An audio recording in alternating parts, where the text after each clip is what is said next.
ওমর ফায়ারের ফটো আমার ওয়াশরুমে লাগাই দিছি এন্ড আমার কমেন্টের ভিতরেও কিন্তু আছে আর বিশেষ আরেকটা জিনিস হলো সবাই বলে যে ও কোনো মাইয়া এলাও করে না, সে কিন্তু একজন ম্যারিড, ঠিক আছে? সে হোটেলে ধরা খেয়ে সে বিয়ে করে ফেলছে অলরেডি, সে ম্যারিড। কন্ট্রোভার্সি আবারও ওমর ভাই এবং অপু ভাইয়ের মধ্যে একটা কন্ট্রোভার্সি লেগে গেছে। তাই ভিডিওটা যে যেখান থেকে দেখছো কাকা কাকে সেখানে বসে পড়ো আর একটু করো আরাম। আর বিশ্বাস করেন ভাই, আজকে ভিডিওটাতে এমন ভাবে দেবো যাতে অপু ভাই এবং অপু ভাইয়ের যে ফ্যান্স ফলোয়ার আছে তাদের রাতের ঘুমটা হয়ে যাবে হারাম। তাই তোমরা চ্যানেলটাকে সাবস্ক্রাইব করে দাও এবং পেজটাকে ফলো করে দাও। আমি মশলা মাখিয়ে শুরু করছি। তো গাইস, আজকের ভিডিওটা হলো ওমর অন ফায়ারকে নিয়ে, যেটা কিছুদিন আগে আমি বলছিলাম একটা ব্লগে যে ওমর অন ফায়ারকে নিয়ে আমি একটা স্পেশাল ভিডিও নিয়ে আসবো, সেটা নিয়ে চলে আসলাম। গাইস, আজকের এই ভিডিওটা ভুলে স্কিপ করবেন না, ভুলেও টান দিবেন না, কারণ আজকে ভিডিওটা হচ্ছে স্পেশাল ভিডিও। তা আবার এই ভিডিওটা মেক করেছে টিকটকের বস্তি ছাপড়ি অটিস্টিক মূর্খ দিবু ভাই। তো চালিয়ে গেছে বিনা কিছু পাচ্ছে শুরু করতে। আমি চাই আপনারা আমার হাগাটা দেখেন, কারণ আমি সবকিছু আপনাদের সাথে শেয়ার করি। আমি হাঁকবো, এটা আপনাদের সাথে শেয়ার করবো না, এটা কি হয় নাকি? তো আজকে আমি কিভাবে হাঁকবো সেটাই আজকে আমি আপনাদেরকে দেখাবো। এটা হাস্যকর এই দেশের জনগণের জন্য হাস্যকর। গাইস, আমি আগে বলে দিয়েছিলাম আজকে ভিডিওটা একটু বেশি ইন্টারেস্টিং হতে চলেছে, তাই যে যেখানে আছো সেখানে ধপাস করে বসে পড়ো। তো গাইস, এখন আমরা দেখতে চলেছি টিকটকের অটিস্টিক প্রতিবন্ধী মূর্খ দিবু ভাই সে কিভাবে ওয়াশরুমে তার গোপন কাজটা ক্লিয়ার করে। তারপরে আমি আপনাদেরকে বলবো যে আমি কিভাবে ওমর অন ফায়ারের ফ্যান হয়ে গেছি। টিকটকের অটিস্টিক প্রতিবন্ধী মূর্খ বলদ ছাপড়ি সেও নাকি ওমর ভাইয়ের ফ্যান্স ফলোয়ার, বিষয়টা চিন্তা না। যাই হোক, এটা হলো আমার টয়লেট। হলাম ওমর অন ফায়ারের একজন বড় ফ্যান। দেখেন তার ফটো আমি কোথায় লাগাইছি, যেন আমি তাকে সকালে বিকালে রাতে সবসময় দেখতে পারি, কারণ আমার হাগার জোরটা এখন একটু বেশি, বিকজ আমার পেটের সমস্যা। অপমান আমাদের বাংলাদেশের ওমর ভাইকে অপমান। আমি তো ভাবতেছি বাংলাদেশের ওমর অন ফায়ারের আর্মিগুলো করছেটা কি। টয়লেটে তার ফটো লাগানোর কারণ হলো একটাই, সেটা হলো ওমর অন ফায়ারকে যেন আমি প্রতি সেকেন্ডে দেখতে পারি। তা আমি যদি অন্য কোনো জায়গায় ওমর অন ফায়ারের ফটো লাগাই তাহলে আসলে তারে আমি সবসময় দেখতে পারবো না, কিন্তু প্রতি মুহূর্ত আমি যেন তাকে দেখতে পারি। এই কারণে আমি ওমর অন ফায়ারের ফটো আমার ওয়াশরুমে লাগাই দিছি এন্ড আমার কমেন্টের ভিতরেও কিন্তু আছে।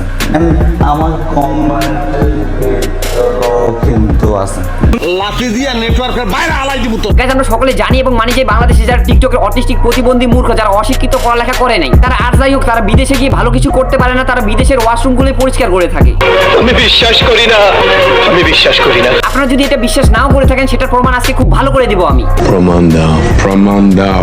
গাইস, আপনারা ভালো করে একটু লক্ষ্য করে দেখলেই বুঝতে পারবেন আমাদের টিকটকের দিবু ভাই ছাপড়ি বস্তির পোলাপাইন সে ওমর ভাই ছবিটা কোথায় লাগিয়েছে। আমাদের টিকটকের বস্তির পোলাপাইন ছাপড়ি নাপিত মানে আমাদের দিবু ভাই এমন একটা জায়গায় ওমর ভাই ছবিটা লাগিয়েছে যেখানে ছবিটা লাগাতে গেলে নিজের হাত দিয়ে কিংবা কষ্টিপ দিয়ে সেই ছবিটা লাগাতে হবে। যেহেতু আমাদের ওমর ভাই ছবিটা টিকটকের দিবু ভাই সেখানে লাগিয়েছে, এতেই বোঝা যায় আমাদের টিকটকের দিবু ভাই দুবাইতে গিয়ে ওয়াশরুম পরিষ্কার করে থাকে। কারণ ভাই দেখেন, ওয়াশরুমে হাত লাগাতে গেলে সেখানে ওয়াশরুম যারা পরিষ্কার করেছে তারাই সেখানে হাত লাগিয়ে থাকে। ভিডিওটা ভুলে স্কিপ করবেন না, কারণ ভিডিওর বাকি ইন্টারেস্টিং জিনিসগুলো এখনো বাকি রয়ে গেছে।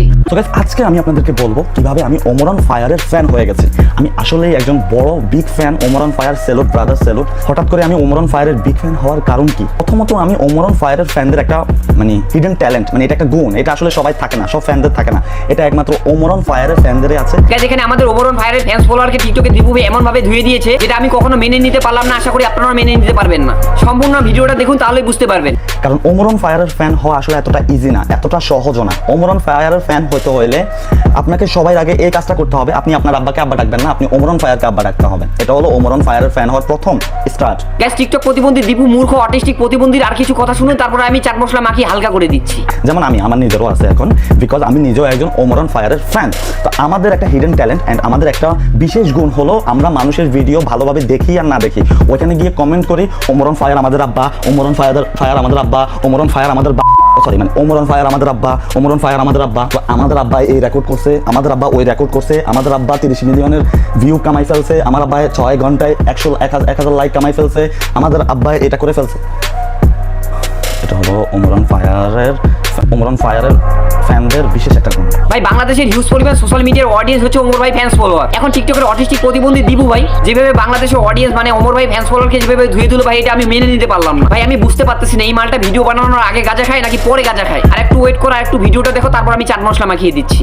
ওমর অন ফায়ারের ফ্যানরা হলো ওমর অন ফায়ারকে নিয়ে কিছু বললে আমরা গিয়ে তাকে অ্যাটাক করে গালি দিই। ওমর অন ফায়ারের লেভেলে আসতে পারবি না, তুই এখনো বাচ্চা, তুই এখনো বাচ্চা, তুই এখনো ছোট, তুই বেটা এইটা, তুই বেটা ওইটা, তুই বেটা ওমরের লেভেলে আয়। গেছে রে ভাই গেছে, এই টিকটক প্রতিবন্ধী অটিস্টিক মূর্খ নাপিতের মাথাটা সম্পূর্ণ গেছে। মানে ভাই অটিস্টিক প্রতিবন্ধী বিদেশি কি একটা বিদেশি গরু পাইয়া এর মাথা মুথা সম্পূর্ণ গেছে। রোস্টার আমারে বলছে যে আমি নাকি ভিউর জন্য ওমর অন ফায়ারকে নিয়ে কথা বলছি। উত্তম মাধ্যম বলছে, সঠিক বলছে, একেবারে রাইট বলছে। আমাদের কেস কিপড়ের রোস্টার ভাই একবারে সত্য কথা বলছে। এই মালটা তার ইউটিউবে চ্যানেল র্যাঙ্ক করার জন্য, কিছু ভিউয়ের জন্য, কিছু সাবস্ক্রাইবার জন্য এই ভিডিওগুলো বানিয়ে যাচ্ছে। মানে ভাই এই মালটা খুব ভালো করে বুঝতে পেরেছে ওমর ভাইকে রোস্ট করে পোস্ট করলে ভিউ আর ভিউ আর ভিউ আর ভিউ। কারণ ওমর ভাইকে রোস্ট করে পোস্ট করলে সেখানে ওমর ভাইয়ের যেগুলো অডিয়েন্স আছে, ভালোবাসার মানুষগুলো আছে, সেখানে কমেন্ট বক্সে গালিগালাজ করবে এবং সেখানে কমেন্ট বেশি পাবে, ভিউ বেশি পাবে, টাকাও বেশি পাবে। কারণ ভাই সত্যি কথা বলতে কি, কয়দিন আগে যখন ওমর ভাইকে খোঁচা মেরে ভিডিও বানালি, তার আগেও ছিল তোর ইউটিউবের সাবস্ক্রাইবারের সংখ্যা ছিল 65,000। আর বর্তমানে বাংলাদেশকে রোস্ট করে, ওমর ভাইকে রোস্ট করে তোর বর্তমানে ইউটিউবের সাবস্ক্রাইবারের সংখ্যা হচ্ছে 75,000। তাই তুই এটাকে ব্যবহার করে তুই ইউটিউবে ভিউজ কামাইতে চাচ্ছিস, টাকা কামাতে চাচ্ছিস। ঠিক আছে ফাইন, যদি তুই এই ভিডিওতে ওমর অন ফায়ারের ফ্যানদেরকে আমি বলতেছি, এই ভিডিওতে আমার কখনো ব্লগ ভিডিওতে 5 মিলিয়ন ভিউ যায় না, যদি এই ভিডিওতে 5 মিলিয়ন ভিউ যায় তাহলে আমি ধরে নিব যে ওমর অন ফায়ার একটা ব্র্যান্ড। খাইছে রে ভাই খাইছে, নিজে জালে নিজেই ধরা খাইছে। অবশেষে বুঝতে পারলেন যে এই ভিডিওগুলো কিসের জন্য সে বানাচ্ছে। সে একটা ভিডিওতে ওমর ভাইকে রোস্ট করে পোস্ট করছিল, তাতে তার ভিউজ আর সাবস্ক্রাইবার বেড়ে গেছে। মানে বাংলাদেশের কিছু অটিস্টিক প্রতিবন্ধী মূর্খ তাকে সাবস্ক্রাইব করে দিয়েছে। এর সুবিধা নিয়ে সে একের পর এক ওমর ভাইকে নিয়ে ভিডিও বানিয়ে যাচ্ছে এবং ভিউজ পাচ্ছে এবং সাবস্ক্রাইবার পাচ্ছে।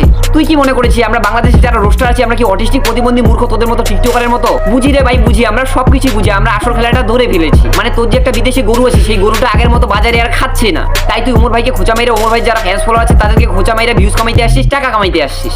তাইলে আমি ধরে নেব Omar on fire is brand, okay. And আমি নিজে ভিডিও করব, প্লাস আমি মাপ চাইবো। ভাই বিশ্বাস কর, তুই মাপ চাইবি, তোর বাপ মাপ চাইবে, তোর বাপের 14 গোষ্ঠী মাপ চাইবি। আর বিশেষ আরেকটা জিনিস হলো, সবাই বলে যে ও কোনো মাইয়া এলাও করে না, সে কিন্তু একজন ম্যারিড, ঠিক আছে? সে হোটেলে ধরা খেয়ে সে বিয়ে করে ফেলছে অলরেডি, সে ম্যারিড। সে হোটেলে ধরা খেয়ে সে বিয়ে করে ফেলছে, তো তার বউ তো এগুলো এলাও করবে না যে কোনো মেয়ের সাথে ভিডিও বানাও, পিড়াই মাইরা ফেলবো না? বা হারামজাদা বা, তোর কোনো তুলনা হয় না। কয়দিন আগে আমাদের বউ ব্যবসায়ী কামরুল জিন্না তোর মতো একটা ভিডিও বানিয়েছিল। কাহিনীটা হচ্ছে তুমি ওমর ভাই কট খায় বিয়ে করছে আমগো কুড়ের পাড়ে, আর ওই কথাটাই আমি টিকটকে মিন করে বলছি। শুধুমাত্র এই ভিডিওটা আপলোড হওয়ার কয়েকদিন পরে ঠিক ওমর ভাইয়ের ফ্যান্স ফলোয়ার এবং আমরা রোস্টাররা যখন দোচন দেওয়া শুরু করে দিলাম, তখন ফেসবুক লাইভে এসে আমাদের বউ ব্যবসায়ী কামরুল জিন্নার রিপ্লাই কি দিয়েছিল জানিস? আমি মনে করি আমি ভুল করছি, যার জন্য আপনাদের কাছে আমি ক্ষমা চাইতেছি। আর বিশেষ করে আমি ওমর ভাইয়ের কাছে ক্ষমা চাইতেছি। তো ওমর ভাই, আপনার কাছে যদি আমি ভুল করে থাকি বা মনে হয় আমি ভুল করছি, আমার ক্ষমার দৃষ্টিতে দেখবেন, আপনার কাছে আমি ক্ষমা চাইতেছি।